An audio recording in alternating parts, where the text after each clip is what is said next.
The cold wind sweeps across empty streets, carrying with it the faint rattle of broken glass and rusted metal. A playground stands silent, its swings creaking faintly, though no child has played there in decades. Rows of abandoned apartment blocks tower like lifeless monoliths, their windows shattered, their paint peeling, their stairwells echoing with the hollow breath of nothingness. And in the middle of this silence lies a question that still haunts historians, investigators, and even intelligence services. Why did the Soviets abandon an entire city, seemingly overnight, leaving it frozen in time? This is not a story of mere urban decay. This is a story of secrecy, of fear, and of the Cold War's darkest shadows. For hidden inside this ghost city are clues, artifacts, documents, and structures that reveal not only the ambitions of the Soviet Union, but also the fragility of a system that depended entirely on silence and control. The city is not just abandoned. It is trapped in a moment, preserved like an insect in amber, a time capsule of paranoia and power.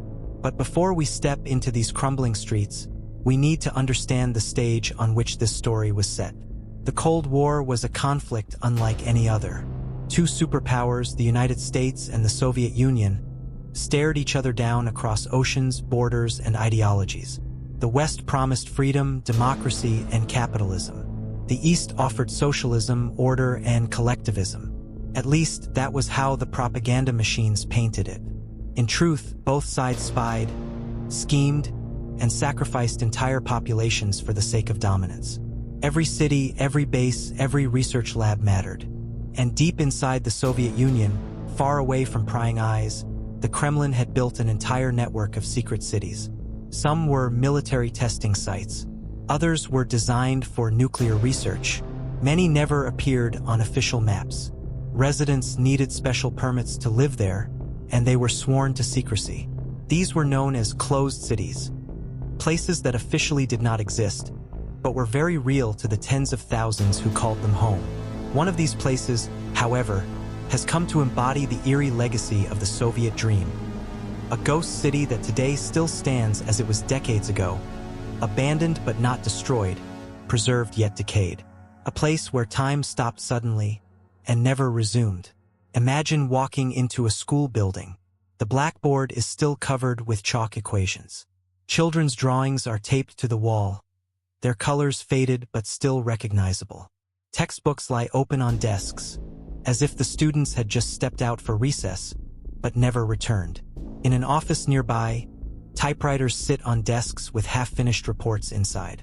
Filing cabinets remain full of papers stamped secret. Posters of Soviet leaders stare down from the walls with stern faces, reminders of a system that demanded absolute loyalty. This is not imagination. This is reality. And it begs the question, what could cause an entire city to be abandoned in such a way? Some say it was an accident, radiation leaking from a nearby nuclear facility. Others argue it was the result of a military disaster that the Soviet Union could never admit publicly. And then there are those who believe the city was evacuated in preparation for war, only for the war to never come, leaving the place to rot in silence. The truth, however, may be even more disturbing. During the height of the Cold War, the Soviet Union poured enormous resources into building these secret communities. Entire towns sprang up around hidden factories, research labs, and military installations. They were carefully designed to appear normal, with schools, hospitals, theaters, and sports fields, so that life seemed, on the surface, just like any other Soviet city. But beneath the surface, their purpose was far from ordinary. This particular ghost city, though unnamed here for reasons that remain sensitive even today, was believed to have been tied to nuclear weapons development. Evidence suggests that its factories were linked to uranium processing, while its laboratories may have tested the very technologies that gave the Soviet Union its nuclear arsenal. For the residents, most of whom were scientists, engineers, and their families, life here was both privileged and restricted. They had better access to housing, education, and food supplies than many ordinary Soviet citizens. But in exchange, they lived in a cage of secrecy. Leaving was difficult. Talking about their work was forbidden. They were both privileged insiders and prisoners of silence. And then, one day, it ended. To this day, No official record explains exactly why the city was evacuated. Some evidence suggests it happened in the 1970s, though others argue it was later, closer to the collapse of the Soviet Union in the 1980s. What is certain is that it happened suddenly. Families left behind furniture, clothing, even personal photographs. The city froze as if in mid-breath. Satellite images later revealed the strange emptiness of the place. Western intelligence agencies, upon discovering it, puzzled over its significance. Why would the Soviets abandon such an expensive investment? Why leave behind so much sensitive material? To step into the city today is to step into a paradox. On one hand, it is a haunting reminder of the fragility of human ambition. On the other, it is a goldmine for historians and spies alike, offering a glimpse into the inner workings of a superpower that no longer exists. But the story of this city is not just about Cold War secrecy. It is also about the people who once lived there. For them, it was not a ghost city. It was home. Imagine the children who grew up playing on those swings, the mothers who shopped at the small stores, the fathers who walked each morning to laboratories whose purpose they could never discuss. Imagine the shock when one day they were told to leave, perhaps with only a few hours' notice, never to return. Their voices are gone now, but their absence speaks louder than any archive. Every cracked wall, every dusty book, every broken toy tells a story of lives interrupted. And so, the ghost city remains, a silent witness to an empire's secrets, its ambitions, and its failures. But its silence is not empty. It demands questions. What was the Soviet Union hiding here? What event was so catastrophic or so sensitive that it could never be revealed? And why, even today, does this place remain largely untouched, as though the very act of remembering it is dangerous? As we walk deeper into its story, we will uncover the layers of secrecy, the myths and realities, and the chilling possibility that the truth was buried not just to protect the Soviet Union, but to protect the entire world from what might have been unleashed within these walls. Because sometimes, silence is more terrifying than noise. And in this city frozen in time, silence is the only thing that remains. The silence of the abandoned streets seems eternal today, but once, this place was alive with noise, laughter, and the constant hum of Soviet ambition. To understand the tragedy of its present, we must imagine the rhythm of its past. For decades, the ghost city was not a place of shadows, but of people, families, and dreams woven into the grand tapestry of the Soviet experiment. In the 1960s, when the city was at its peak, life here was designed to represent the ideal future of socialism. Wide boulevards lined with identical apartment blocks gave off an air of uniform prosperity.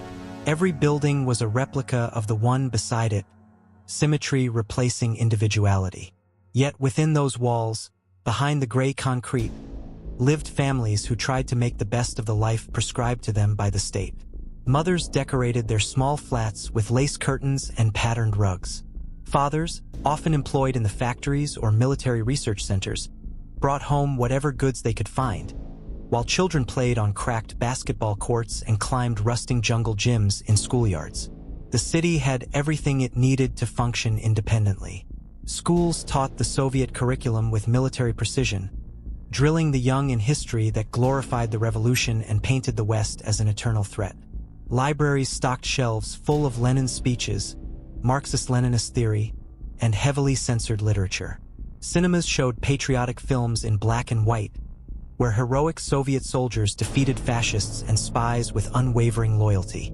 Shops carried the same goods one could find in any other Soviet city: bread, sugar, and if you were lucky, a bar of chocolate or citrus fruit imported once in a blue moon. Life was constrained but familiar. Yet, beneath the facade of normalcy, there were cracks in the illusion. Unlike other Soviet cities, this one had restrictions. Outsiders weren't allowed to visit freely. There were checkpoints at its edges, manned by armed guards who ensured that only those with official papers could enter. Residents could leave, but even that required permission slips signed by party officials. The city was isolated not only by geography but by bureaucracy, a prison made of paperwork and ideology. And the reason for this secrecy was buried deep beneath its streets. while families lived their daily lives, an entire underground network pulsed with a darker purpose. Beneath the concrete, hidden bunkers, command posts, and tunnels formed a shadow city invisible to most of its residents. Here, military officers tracked Western communications, monitored the skies for enemy bombers, and prepared for a nuclear apocalypse that, according to Soviet propaganda, could erupt at any moment. Above ground, a child might be running after a ball. Below, a general might be staring at a red button that could unleash destruction across continents. The duality of life in the ghost city was striking. On the surface, workers assembled for May Day parades, waving red flags and chanting slogans about unity. Bands played triumphant music, and local officials gave speeches about progress. But when the parades ended, some of those same workers descended into classified facilities, where they wore uniforms and handled machinery designed to detect nuclear launches or house strategic warheads. The city was both a home and a weapon, both sanctuary and threat, and its people, knowingly or not, became participants in a global chess game. Children grew up surrounded by contradictions. They recited poems praising Lenin, while hearing whispers at home about shortages, corruption, and fear of the secret police. They learned to revere the state, yet they also saw their parents hiding Western contraband, cassette tapes smuggled from East Berlin, magazines tucked inside suitcases, or radios secretly tuned to stations like Radio Free Europe. In many apartments, a double life was lived: loyalty in public, truth in private. Some residents were more aware of the city's true nature than others. Engineers working at classified plants knew that they were handling radioactive materials. Soldiers stationed here received training not available anywhere else, preparing them to survive nuclear war in underground shelters that resembled small cities of their own. Doctors treated strange illnesses, cancers, respiratory problems, skin conditions that quietly spread among workers exposed to chemicals and radiation, though official records often erased any mention of such cases. To acknowledge the risks was to question the state, and questioning the state was unthinkable. And yet, people adapted. Weddings were celebrated in community halls decorated with paper flowers. Children went ice skating on frozen ponds during long winters, their laughter echoing off the concrete walls. Elderly residents gathered in parks to play chess, their breath visible in the crisp morning air.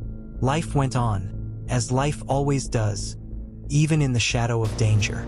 They planted flowers in small gardens. They shared meals, vodka, and songs. They endured, because in the Soviet Union, endurance was survival. The city itself became a reflection of that survival. It had its own legends whispered among residents. Stories of spies caught sneaking into restricted buildings. Rumors of entire underground tunnels leading to Moscow. Tales of scientists who vanished overnight, leaving their families behind because they had been reassigned or because something had gone wrong in a laboratory. The truth was impossible to separate from rumor, and perhaps that was the point. Uncertainty was a tool of control. If you never knew what was true, you had no choice but to obey. Still, there were moments of defiance. Teenagers painted graffiti on walls at night, carving small acts of rebellion into the city's skin. Some wrote jokes mocking Brezhnev's speeches, coded in ways only their peers understood. A few dared to listen to Western rock music, playing it quietly in basements where they gathered to drink and dream of another world. These small rebellions did not topple empires, but they lit sparks of individuality in a place designed to erase it. Looking back now, walking through the city's abandoned remains, those layers of life are everywhere. In a classroom, faded chalk marks linger on a blackboard where a teacher once wrote slogans about socialism. In an apartment, a child's toy train sits on the floor, its paint chipped but intact, as if waiting for a small hand that will never return. In a factory, rusting machines stand silent, once operated by men who may have laughed, cursed, and wiped sweat from their brows as they worked. Each artifact is a reminder that this was not just a city, it was a human story. And the most haunting part of the story is that many who lived here had no idea how deeply their lives were entangled with secrets of war. They were pawns placed on a board, their existence shaped by decisions made far away, in Kremlin offices or Pentagon war rooms. They were citizens of a city that looked ordinary but functioned as a cog in the machinery of global destruction. For the outside world, it did not even exist. For those inside, it was everything. As the Cold War escalated, the city's significance only grew. American satellites captured blurry images of its structures, trying to decipher what was hidden within. Intelligence agencies debated whether it was a military base, a scientific hub, or both. Meanwhile, the residents continued their lives in ignorance, never suspecting that their home was the subject of heated discussions in Washington and Langley. Every parade, every school lesson, every day at work was part of a performance meant to conceal the truth. The city was a mask, and behind the mask lay a weapon. But no mask can last forever. With time, cracks in the facade widened. Accidents happened. Small fires, unexplained illnesses, sudden disappearances. Rumors spread more boldly, even though they were dangerous to repeat. People began to sense that their city, their home, was not like others. Carried a weight, a shadow. It demanded silence in exchange for safety. And even then, safety was never guaranteed. Today, standing amid its ruins, it is easy to forget the humanity that once thrived here. To see only the gray concrete, the broken glass, the peeling paint. But behind every wall, there was a family. Behind every parade, there was fear. And behind every secret, there was a life, lived in the impossible tension between survival and silence. That is what makes this ghost city more than just a relic of the Cold War. It makes it a monument to the human cost of ambition. And yet, the story does not end here. Because while life carried on above ground, the deepest secrets of the city remained hidden far below. Secrets so dangerous that even now, decades later, they remain locked away, untouched. What lay beneath the surface was not just a mirror of Soviet fear, but a weapon meant to change the course of history. And in the next chapter, we descend into that darkness. Walking through the decaying city, you realize something unsettling. This isn't just an abandoned settlement. It's a tomb of memories, a place where time stopped abruptly, trapping every detail of ordinary Soviet life. The peeling walls, the broken glass, the rusted locks. They are not just remnants of a place. They are remnants of people. People who once laughed here, argued here, dreamed here. Every corner tells a story. Every artifact whispers a name long forgotten. Inside one apartment block, the front door hangs off its hinges. You step in and the stale air hits you. It's heavy with mold and dust, but beneath it lies something more haunting. The faint scent of old wood, paper, and human life, preserved by the silence of abandonment. In the kitchen, a kettle sits on a stove, as though waiting for someone to come back and boil water. Plates are still stacked neatly inside a glass cabinet, as though the family planned to return after a short holiday. A child's toy car lies in the hallway, its wheels broken, its paint chipped. You imagine a boy once racing it across the floor, making engine noises with his lips. Where is he now? Did he grow up to be a man who never spoke of this place again? Or did the ghost city swallow his memory along with his home? Everywhere you look, there are fragments of lives interrupted. A diary sits open on a bedside table, its pages yellowed and curling at the edges. The handwriting is hurried, slanted, as though the author wrote quickly, afraid of being caught putting their private thoughts to paper. The last entry ends abruptly, mid-sentence. You run your fingers across the words, wondering if this person was forced to leave before finishing their thought. What happened here? Was it a sudden evacuation, the kind where loudspeakers blared orders through the streets, demanding everyone leave at once? Or was it more silent, more insidious? A creeping disaster, a contamination, or a security breach that led to the quiet removal of every resident under the cover of secrecy? The deeper you wander, the clearer it becomes. This was no ordinary city. These people were ordinary, yes, but the reason for their disappearance was anything but. You turn a corner and find yourself standing in what used to be a school. The smell of chalk still lingers faintly, though the blackboard is covered in cracks and graffiti. Desks stand overturned, their metal legs rusting, their wooden tops warped from years of moisture. Yet, on one desk, untouched by decay, a notebook rests open. It's a math exercise filled with neatly written equations. At the top, in careful Cyrillic handwriting, a name is written, Yelena. You whisper it out loud. For a moment, the empty classroom feels alive again. You can almost hear children's voices, their footsteps echoing down the hallways, the laughter of recess spilling into the courtyard. But the silence crushes it as quickly as it came.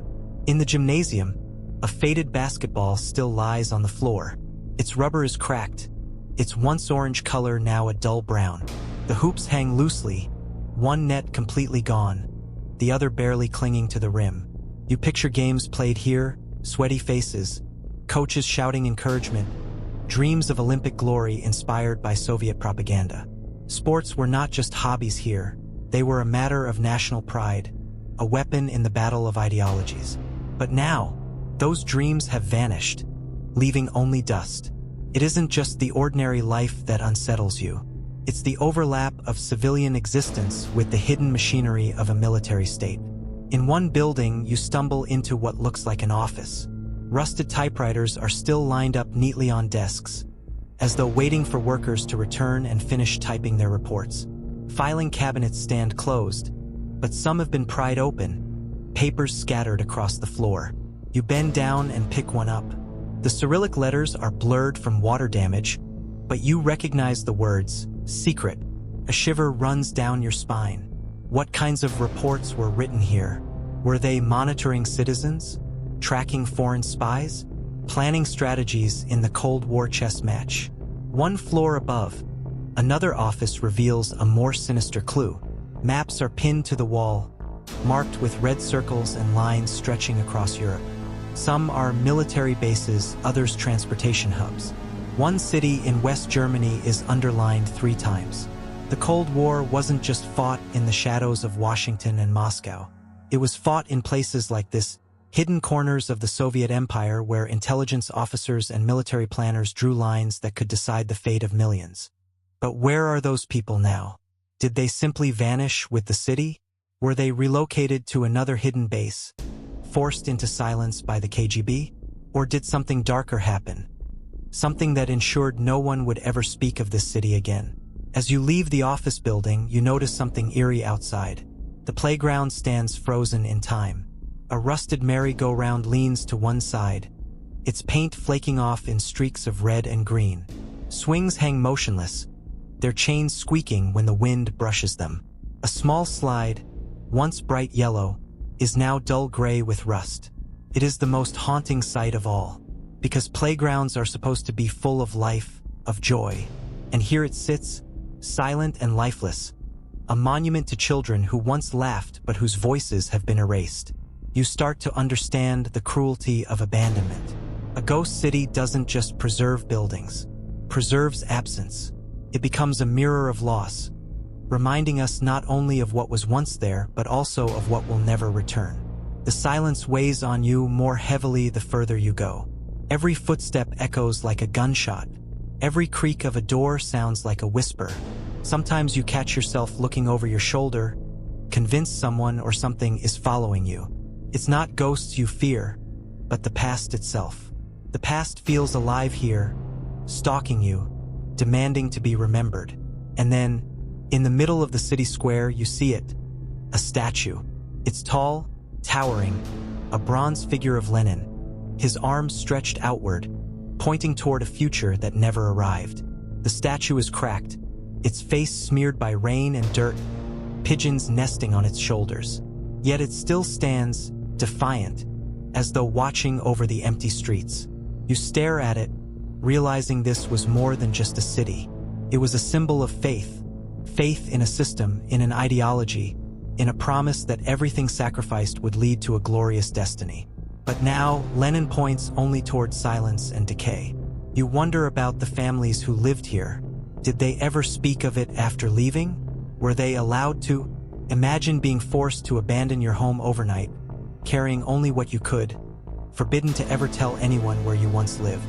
Imagine growing up, knowing your childhood playground had been erased from maps, your school left to rot, your entire past labeled classified. What would that do to a person? To an entire generation? In some ways, the tragedy of this city is not just its decay. It's the erasure of memory. To the outside world, it never existed. To the people who lived here, it became a wound they could not speak of. That silence is its own kind of violence. As the sun dips lower, casting long shadows across the crumbling streets, you feel the city closing in on you. It is not just abandoned, it is suffocating. You realize you are walking through a paradox. A place built to serve one of the most powerful empires in history, yet now reduced to nothing but ruins and whispers. And yet, within those ruins, the truth is preserved, not in official archives, not in propaganda, but in the ordinary objects of ordinary people. The kettle, the diary, the school books, the toys. These are the true monuments of the Cold War, and they beg a question that will haunt you long after you leave. What secrets did this city hold so tightly that it had to be erased from history itself? The deeper you walk into the heart of the ghost city, the more it feels like the walls themselves are whispering. What had begun as a mere journey through crumbling streets now morphs into a descent into something darker, something hidden just beneath the peeling paint and rusting steel. By now, the silence no longer feels empty. It feels oppressive, as though the city is reluctant to reveal the truth of what it once guarded so jealously. Behind locked doors, buried under layers of secrecy, the ghost city begins to shed its final mask.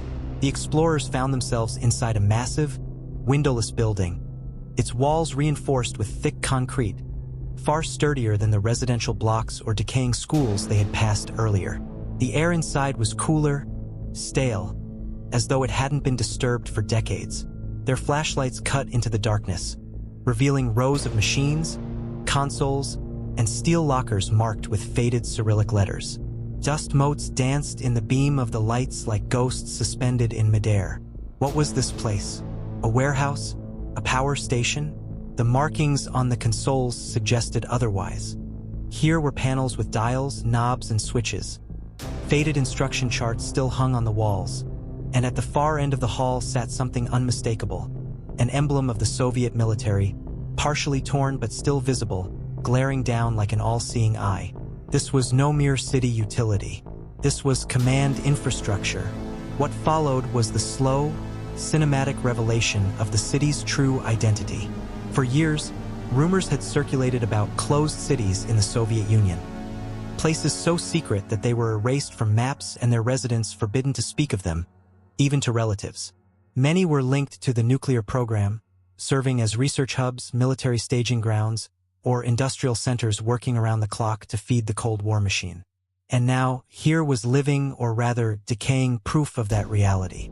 The explorers documented the interior carefully. Rusting filing cabinets filled with classified documents left behind in the rush to evacuate, rotary phones still attached to deadlines, and rooms lined with wall maps, dotted with pins and cryptic notes in red pencil. One map in particular sent a shiver through them. It displayed not just Soviet territory, but the entirety of Europe, including NATO countries.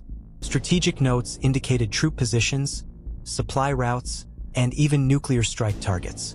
The city had not been merely residential. It had been a node in the vast Soviet war machine, silently preparing for a war that, thankfully, never came. The deeper they explored, the more bizarre the discoveries became.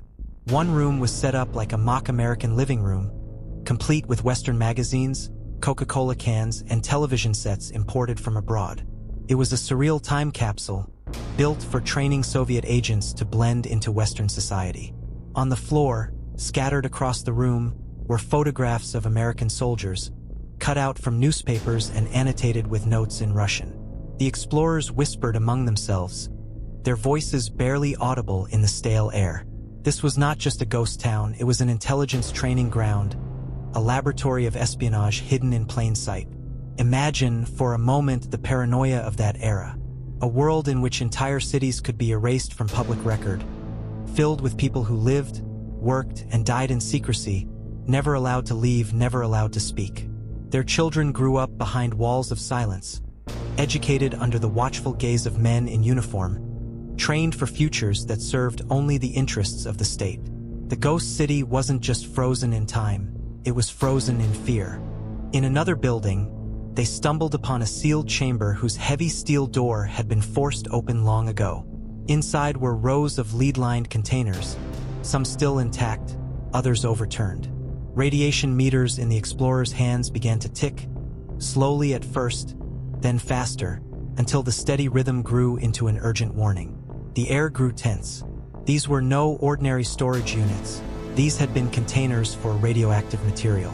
Some, mercifully, were empty, but others bore the ominous markings of uranium shipments used in the Soviet nuclear program. And if the city had once housed such material, what else had it hidden? Suddenly, the narrative of the city shifted once more. It wasn't just a military command center or a training ground. It had been part of the nuclear infrastructure, perhaps even a site for assembling weapons or preparing materials for use in missiles. And yet, when the USSR collapsed, it had been left to rot, its deadly secrets abandoned with reckless indifference. The explorers pressed further, documenting what they found. Their footage captured eerie hallways painted in bright murals of Soviet glory. Smiling workers, heroic soldiers, rockets launching into the sky. The irony was suffocating. Propaganda painted over walls that now cracked under the weight of truth. In one school, desks were still aligned neatly, textbooks gathering mold. On the chalkboard, the last lesson ever written was still faintly visible. A lesson about the superiority of socialism. It was as if the children had walked out one afternoon and never returned, leaving behind only silence and dust. But tucked away in a locked cabinet, they uncovered notebooks, training manuals for civil defense drills. The instructions described what to do in the event of a nuclear strike, with diagrams of fallout shelters, first aid for radiation burns, and evacuation routes. The realization sank in. The people of this city had lived every day under the assumption that nuclear war was not only possible, but inevitable. Their lives had been rehearsals for the apocalypse. The silence of the ghost city now carried a different weight. It wasn't just abandonment. It was the echo of a system that had built its power on secrecy, fear, and preparation for destruction. Every hallway, every abandoned factory, every mural of smiling children carried beneath it the shadow of annihilation. And the question that loomed larger and larger was this: why had the city been left like this? Why had it not been dismantled, erased completely, as the Soviets often did with their most sensitive sites? The answer, some suggest, lies in the chaos of the Soviet collapse. When the empire disintegrated, entire regions fell into disarray. Funding dried up, officials fled, and records were lost or deliberately destroyed. The ghost city may have simply been forgotten in the turmoil, or perhaps someone had deliberately left it untouched, a frozen monument to remind future generations of the terrible power once wielded there. Yet the dangers remain. Reports suggest that scavengers have stripped much of the city of valuables, pulling copper wiring, steel beams, even radioactive material for sale on the black market. Nature is reclaiming the ruins, but so too are looters and opportunists, oblivious or indifferent to the risks. And still, buried in the basements and sealed vaults, there may be secrets that no one has yet uncovered. Classified files that could reveal forgotten operations. Evidence of nuclear experiments never admitted by Moscow. Perhaps even technological prototypes that never saw the light of day. The ghost city, in its silence, still guards what it cannot speak. For the explorers, leaving the city was not a relief but a haunting. As they retraced their steps through the empty streets, past the rusting playgrounds and the hollow-eyed apartment blocks, they felt the weight of history pressing down on them. This was more than a ruin. It was a mirror of human ambition and folly, of a system that sacrificed truth for control and left behind a monument not to victory, but to fear. And as the sun began to set, casting the city in long, blood-red shadows, they realized something chilling. Though the Soviet Union had collapsed, the ghost city remained. A reminder that power built on secrecy never truly dies. It only decays, waiting for someone to stumble upon it. The final breath of any city is not a single moment but a long, drawn-out sigh. For this Soviet ghost city, the sigh lasted decades, echoing through its empty streets, frozen apartment blocks, and abandoned military installations. It is a place where time did not simply stop. It calcified, trapping memories, ambitions, and failures within crumbling concrete walls. And yet, even as the buildings decay, the silence whispers secrets of an empire that once dreamed of eternity. Imagine walking through its central square today. The once proud statue of Lenin still stands, his arm extended toward a future that never came. His concrete face is cracked, moss crawling up his chest, as though nature itself mocks the promises he once symbolized. The square is empty, save for the sound of the wind. But decades ago, this was the heart of the city. Children running with red scarves around their necks, workers gathering for parades, soldiers marching in rigid formations. To stand there now is to feel both the weight of history and the absence of life. But what truly makes this place haunting is not just its emptiness. It is the evidence of the secrets it guarded. Beneath the city lies a network of bunkers and tunnels, built for a nuclear war that never came. Some are sealed shut with rusted steel doors, others yawning open like the jaws of the earth. Explorers who have dared to enter describe endless corridors lined with peeling paint, gas masks scattered across the floors, control panels with buttons still labeled launch and emergency override. Every surface tells a story of engineers who waited for orders that never arrived, of officers who prepared for battles that never began, of a regime that built for apocalypse and then vanished without warning. The silence of these bunkers feels heavier than the silence above. Down there, light struggles to penetrate. Each step echoes like a gunshot, and in that darkness, it is impossible not to feel the paranoia of the Cold War, the sense that any moment could bring annihilation. This city was not just another forgotten settlement. It was a chess piece on the board of global survival, positioned for a war that everyone feared and no one wanted to fight. But history is cruel in its irony. The weapons were never launched, the alarms never sounded. Instead, the collapse came from within. When the Soviet Union dissolved in 1991, cities like this were simply left behind, too costly to maintain, too secret to be acknowledged, too far removed from civilian life to matter. Residents were evacuated almost overnight, told little about why they could never return. They left meals uneaten on tables, clothes hanging in closets, toys scattered in children's rooms. The past became embalmed in dust, perfectly preserved like an open wound that refused to heal. And yet, the city did not die completely. Its story continued, not through official records, but through whispers, photographs smuggled out by explorers, and the occasional declassified file. Western intelligence agencies pored over satellite images of the site, convinced it hid nuclear facilities or experimental labs. Some claimed biological weapons had been tested there, others that it was a hub for secret communication systems stretching across the Arctic. None of these theories were ever fully confirmed, but that uncertainty only deepened the aura of the place, a city that refused to reveal its true purpose. Today, adventurers and urban explorers make pilgrimages to the site. They walk its silent corridors with cameras in hand, documenting what remains before it collapses completely. What they capture is astonishing. Textbooks open on school desks, chalk still clinging faintly to blackboards, propaganda posters exhorting loyalty to the party. In one apartment, a calendar still hangs on the wall, stopped forever in the early 1990s. In another, a child's drawing of rockets and red stars remains taped to a peeling wall. These small artifacts humanize the grand narrative of empire. They remind us that beneath the geopolitical theater, this was a real place where real people lived ordinary lives under extraordinary circumstances. But here lies the true tragedy. This ghost city is not just a relic of the past. It is a warning for the future. The Cold War may have ended, but its shadows remain. Across the world, abandoned military sites like this one stand as silent witnesses to human obsession with power. They remind us how quickly fear can reshape entire societies, how billions of dollars and years of labor can vanish overnight, and how ordinary citizens are always the ones left behind when empires crumble.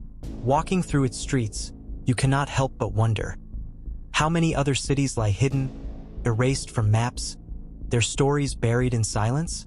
How many secrets of the Cold War still sleep beneath the soil, waiting to be uncovered? And if these secrets were revealed, what would they tell us? Not just about the Soviet Union, but about ourselves. For the story of this city is not uniquely Soviet. It is universal. Every empire builds monuments to its own permanence. Every superpower believes its reign will endure. And yet, time proves them all wrong. Rome, Byzantium, the British Empire all have left behind their ruins. This city is simply the Soviet Union's ruin. Its frozen reminder that no power is eternal. The haunting beauty of its decay forces us to confront uncomfortable truths. Progress and power are fragile. The ideologies we believe will last forever may crumble within our lifetimes. And the secrets buried by governments may one day resurface, revealing not strength, but vulnerability. But perhaps the most chilling thought is this: if the world had tipped into nuclear war, this city would not be a ruin. It would have been a launch point for destruction, and its story would have ended in fire, not silence. The fact that it stands today, abandoned but intact, is both a relief and a warning. We survived the Cold War not through wisdom, but through luck. And luck is not a strategy. As the wind howls through its empty buildings, it feels as though the city itself is whispering, "Remember me. Remember what I was built for. Remember what could have happened." The silence is not empty. It is a demand that we remember how close humanity came to destroying itself, and how easily we could stumble toward that edge again. So the next time you hear about rising tensions between nuclear powers, think of this city. Think of its frozen apartments, its silent classrooms, its rusted control panels. Think of how quickly an empire can vanish, and how the ruins it leaves behind are not just monuments to the past, but warnings for the future. Because this ghost city is not just a relic, it is a mirror, and what it reflects is unsettling. It shows us not what was, but what still could be. And so, as you watch this story unfold, I leave you with a question. Will we listen to the silence of the city and learn from it? Or will we, too, one day leave behind our own ruins, frozen in time for future generations to stumble upon? The answer is not hidden in the past. It lies in the choices we make today. If you want more forgotten stories like this, haunting echoes of history that reveal truths we'd rather ignore, don't forget to subscribe, because there are countless other secrets buried in silence, waiting to be uncovered.